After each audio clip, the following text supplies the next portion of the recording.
Hey drivers, this is Andrew, ThirdCoastRC here in Houston, and we're going to go back in time a little bit today and look at an older model. We've done quite a few reviews of new vehicles recently. Well, here we're going to take a look at this vehicle. This is from 2002, so that's what, 18 years ago now. This was my vehicle back then, and I've kept it all these years. I have another one new in box, and this is a Tamiya F201. So this was a car that Tamiya brought out, and it was based on the look of a Ferrari from the F1 series at that time, when they were running with these groove tires. And it's fully licensed, so you can see here that it's got Bridgestone Potenza tires on here. It's all fully logoed up like the Ferrari was, with the shell and the FedEx. I think it was supposed to represent kind of Michael Schumacher's Ferrari of that time. And this is a cool car, especially if you're into open wheel racing, old Formula One, things like that. Then this was a really cool model. And back in the day, we had a little club here in Houston, and we actually used to race these on road. We had a little series racing these that lasted a couple of years, and I've kept this car ever since. So it's quite a unique design. You don't see many like this. You can still get kind of Formula One style open wheel cars to this day. There are some manufacturers out there, but there's not many of them like this one. This one was four-wheel drive, which Formula One cars are not four-wheel drive, but they made this one four-wheel drive, and it actually handles really well. And we can see here that this has got an early brushless system in it. It's got an old Mamba Max in here, one of the early brushless systems. And one of the cool things about this car, it's got kind of a bit of dust on it here, is the way the shocks are all internal. We've got these internal shocks that move on these little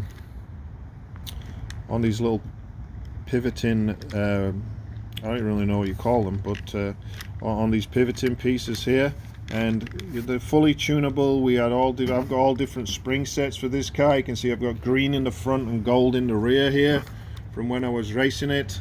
You can see the rear shocks work the same way. So you've got these inboard shocks.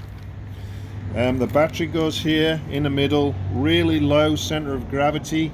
It was really set up and made for using the oval nickel metal hydride type batteries, but today we're going to run it on a LiPo battery. I'll show you that in a minute. We can see the old Mamba Max motor here. I can't remember what kV this motor is, but it handles real well in this car. It was a combo. I mean, this car's had a little bit of a beating because I used to race it. You can see the front wing is a bit chewed up on this side. Part of the winglet's gone, and but it still runs really good.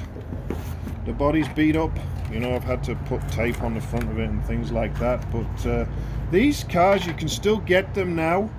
You can find them on eBay quite frequently. They don't have a huge value to them, but they're going to cost somewhere in the order of $200, $300 to $400, perhaps with an electric motor already installed. And you can probably pick one up for $350, ready to run with everything in it.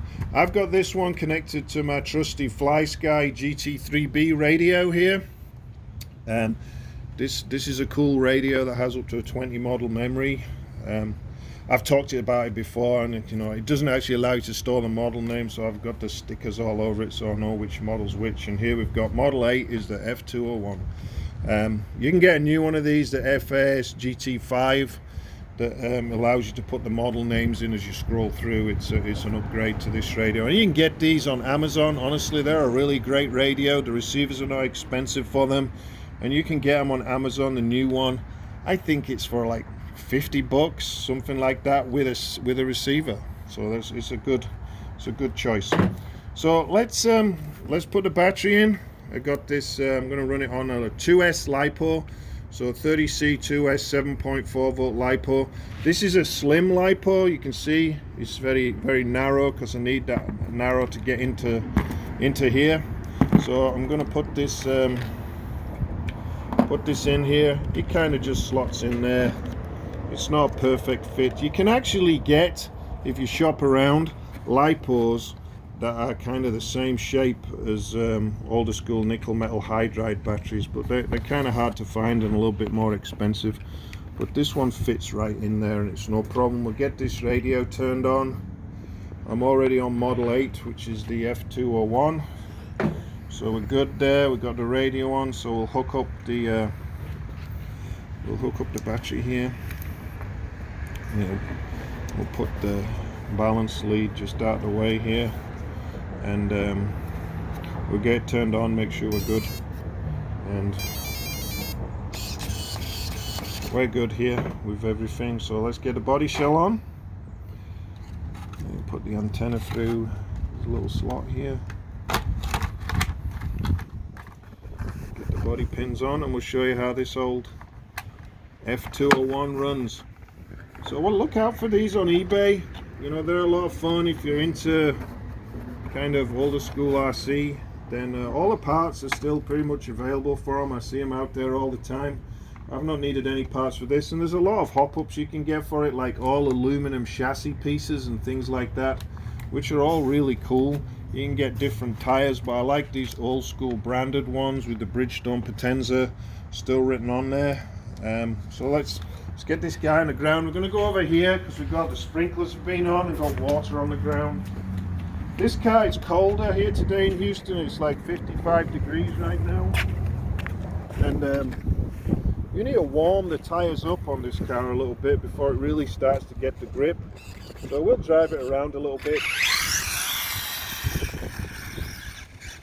She's sliding all over the place right now. That's because you need to warm the tires up. Once we got these tires warmed up, she'll start to handle much better.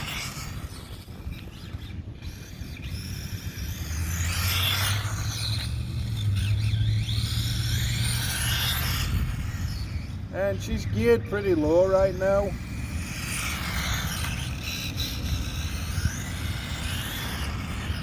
Not a rocket ship by modern standards. Now we're starting to get a bit more handling going here. Not sliding around as much as the tires warm up.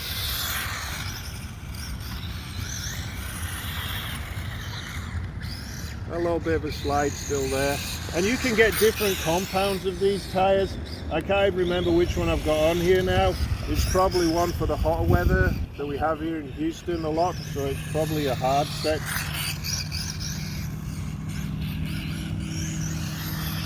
They have little markings on them to tell you which they are, but honestly I can't remember.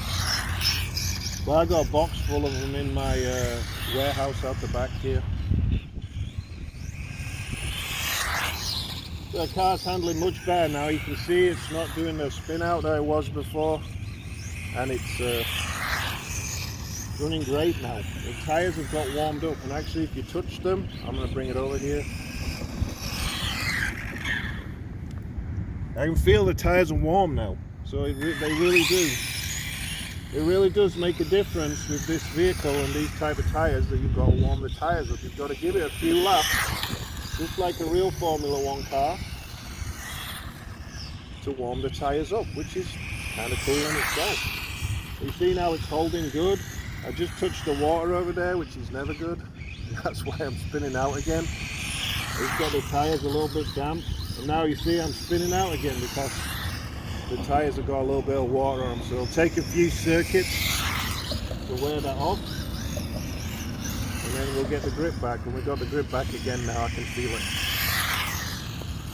So for running on a road course, this car, once you've got the tires warmed up, handles really good.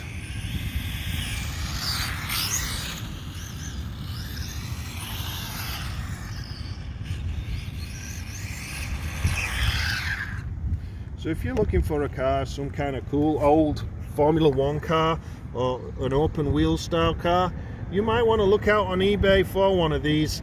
And You know, it's a great fun little car for bashing around with. Even start a vintage racing series in your area with something like this. Great for parking lot racing around cones, things like that. You don't have to have a proper track. You can set something in a parking lot like this.